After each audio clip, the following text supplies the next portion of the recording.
ಸಂಪುಟ ಪುನರ್ರಚನೆಯೋ ಸಂಪುಟ ವಿಸ್ತರಣೆಯೋ ಅಧಿಕಾರ ಹಂಚಿಕೆಯೋ ಏನಾಗುತ್ತೋ ಯಾರಿಗೊತ್ತು. ಸಂಪುಟ ಪುನರ್ರಚನೆಯೋ ಸಂಪುಟ ವಿಸ್ತರಣೆಯೋ ಅಧಿಕಾರ ಹಂಚಿಕೆ ಏನಾಗುತ್ತೋ ಯಾರಿಗೊತ್ತು. ನಾನಂತೂ ಸಚಿವ ಸ್ಥಾನದ ಆಕಾಂಕ್ಷಿ ಎಂದ ತನ್ವೀರ್ ಸೇಠ್. ಸರ್ಕಾರ ರಚಿಸಿ 3 ವರ್ಷ ಆದ್ರೂ ಸಂಪುಟ ಪುನರ್ರಚನೆ ಆಗಿಲ್ಲ. ಕೇರಳ ಸಿಎಂ ಆಯ್ಕೆ ಆಯಿತು, ಇನ್ನಾದ್ರೂ ಕರ್ನಾಟಕದತ್ರ ನೋಡಿ. ಹೈಕಮಾಂಡ್ಗೆ ಮಾಜಿ ಶಿಕ್ಷಣ ಸಚಿವ ತನ್ವೀರ್ ಸೇಠ್ ಆಗ್ರಹಿಸಿದ್ದಾರೆ. ಸಂಪುಟ ಪುನರ್ರಚನೆಯೋ ಸಂಪುಟ ವಿಸ್ತರಣೆಯೋ ಗೊತ್ತಿಲ್ಲ, ಅಧಿಕಾರ ಹಂಚಿಕೆ ಆಗುತ್ತೋ ಏನೋ ಯಾರಿಗ್ ಗೊತ್ತು. ನಾನಂತೂ ಸಚಿವ ಸ್ಥಾನದ ಆಕಾಂಕ್ಷಿ ಅಂತ ಹೇಳಿದ್ದಾರೆ ತನ್ವೀರ್ ಸೇಠ್ ಅವರು. ಸರ್ಕಾರ ರಚಿಸಿ 3 ವರ್ಷ ಆಯಿತು, ಸಂಪುಟ ಪುನರ್ರಚನೆ ಆಗಿಲ್ಲ. ಕೇರಳ ಸಿಎಂ ಆಯ್ಕೆ ಕೂಡ ಆಯಿತು, ಇನ್ನಾದ್ರೂ ಕರ್ನಾಟಕದತ್ತ ಮುಖ ಮಾಡಿ ಅಂತ ಹೈಕಮಾಂಡ್ಗೆ ಮಾಜಿ ಶಿಕ್ಷಣ ಸಚಿವ ತನ್ವೀರ್ ಸೇಠ್ ಆಗ್ರಹಿಸಿದ್ದಾರೆ. ಈಗ ರಾಜ್ಯ ರಾಜಕಾರಣದಲ್ಲಿ ಸಂಚಲನ ಸೃಷ್ಟಿಯಾಗ್ತಾ ಇದೆ. ಒಂದ್ ಕಡೆ ಸಿಎಂ ಪಟ್ಟದಾಟ ಇದ್ರೆ ಮತ್ತೊಂದ್ ಕಡೆ ಸಂಪುಟ ಪುನರ್ರಚನೆ. ಎರಡರ ಮಧ್ಯೆ ಏನಾಗುತ್ತೆ ಮುಂದಿನ ದಿನಗಳಲ್ಲಿ ಕಾದು ನೋಡಬೇಕು. ಇದೀಗ ನಾನು ಕೂಡ ಸಚಿವ ಸ್ಥಾನದ ಆಕಾಂಕ್ಷಿ ಅಂತ ಹೇಳಿದ್ದಾರೆ ತನ್ವೀರ್ ಸೇಠ್ ಅವರು. ಸರ್ಕಾರ ಬಂದು 3 ವರ್ಷ ಆಯಿತು, ಪುನರ್ರಚನೆ ಆಗಿಲ್ಲ, ಸಂಪುಟ ಪುನರ್ರಚನೆ ಆಗಿಲ್ಲ. ರಾಜ್ಯದ ಕಡೆಗೆ ಗಮನ ಹರಿಸ್ತಾರೆ ಅನ್ನೋದು ವಿಶ್ವಾಸ ಇದೆ. ಅದು ನಾಳೆನೂ ಆಗ್ಬೋದು, ನಾಳಿದ್ದು ಆಗ್ಬೋದು. ಈಗ ಏನಾಗುತ್ತೆ ಅಂತ ಹೇಳಿದ್ರೆ ವರಿಷ್ಠರು ಎಲ್ಲ ಚುನಾವಣೆಗಳು ಮುಗ್ದಿದೆ. ಮೈಸೂರು ಇದು ರಾಜ್ಯದ ಕಡೆಗೆ ಗಮನ ಹರಿಸ್ತಾರೆ ಅನ್ನೋದು ವಿಶ್ವಾಸ ಇದೆ.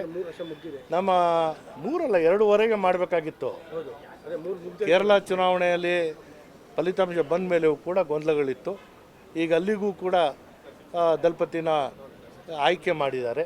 ಹಾಗಾಗಿ ರಾಜ್ಯದ ಕಡೆಗೆ ಅವರ ದಯೆ ತೋರುವಂಥದ್ದು ಮತ್ತು ಅವರ ದೃಷ್ಟಿ ನಮ್ಮ ರಾಜ್ಯದ ಮೇಲೆ ಹಾಕಲಿ, ಇರುವಂಥ ವಿಚಾರನ ಸ್ಪಷ್ಟವಾಗಿ ಇತ್ಯರ್ಥ ಮಾಡಲಿ, ಅಷ್ಟೇ ನಾನು ಹೇಳೋದು. ಆಗ್ತಾರೆ ಅಂತಾರೆ ಸರ್, ದೃಷ್ಟಿ ಆಗ್ತಾರೆ ಅಂತ ನಂಬಿಕೆ ಇದೆಯಾ?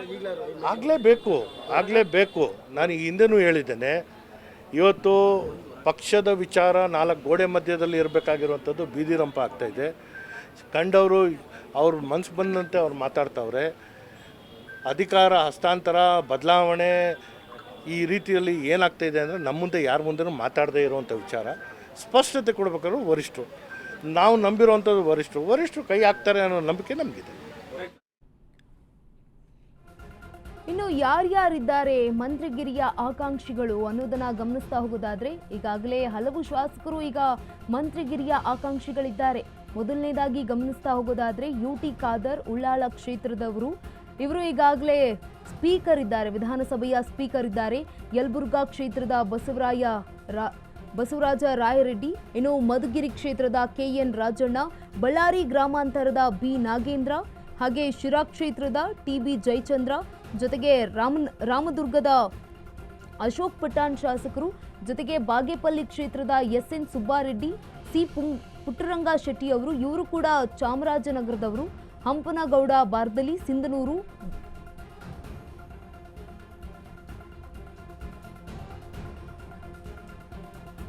UT ಖಾದರ್ ಇವರು ಉಳ್ಳಾಳ ಕ್ಷೇತ್ರದವರು.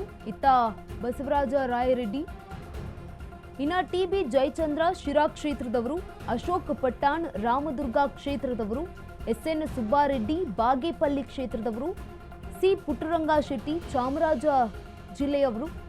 ಇವರು ಕೂಡ ಮಂತ್ರಿಗಿರಿಯ ಆಕಾಂಕ್ಷಿಗಳಾಗಿ ಗುರುತಿಸಿಕೊಂಡಿದ್ದಾರೆ. ಸಂಪುಟ ಪುನರ್ರಚನೆಗಾಗಿ ಕಾಯ್ತಾ ಇರುವಂತಹ ಮಂತ್ರಿಗಿರಿ ಆಕಾಂಕ್ಷಿಗಳು ಇವರೆಲ್ಲ.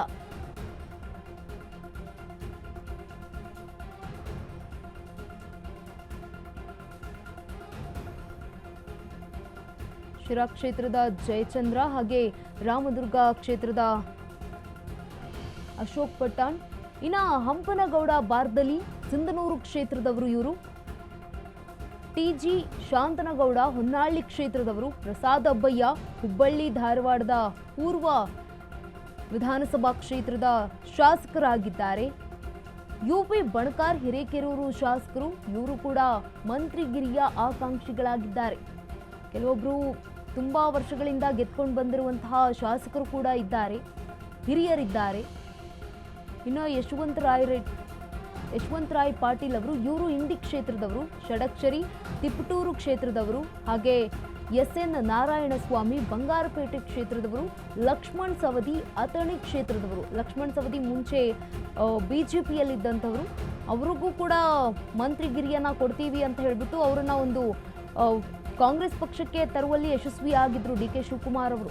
ಅಪ್ಪಾಜಿ ನಾಡಗೌಡ ಮುದ್ದೇಬಿಹಾಳ, ಕೃಷ್ಣಪ್ಪ ವಿಜಯನಗರ ಕ್ಷೇತ್ರದವರು, ಇನ್ನು ರಾಘವೇಂದ್ರ ಹಿಟ್ನಾಳು ಶಾಸಕರು, ಕೊಪ್ಪಳ ಜಿಲ್ಲೆಯವರು, ಇನ್ನು ರೂಪಕಲಾ ಶಶಿಧರ್ ಕೆಜಿಎಫ್ ಕ್ಷೇತ್ರದವರು, ಇವರೆಲ್ಲರೂ ಕೂಡ ಮಂತ್ರಿಗಿರಿಯ ಆಕಾಂಕ್ಷಿಗಳಾಗಿದ್ದಾರೆ.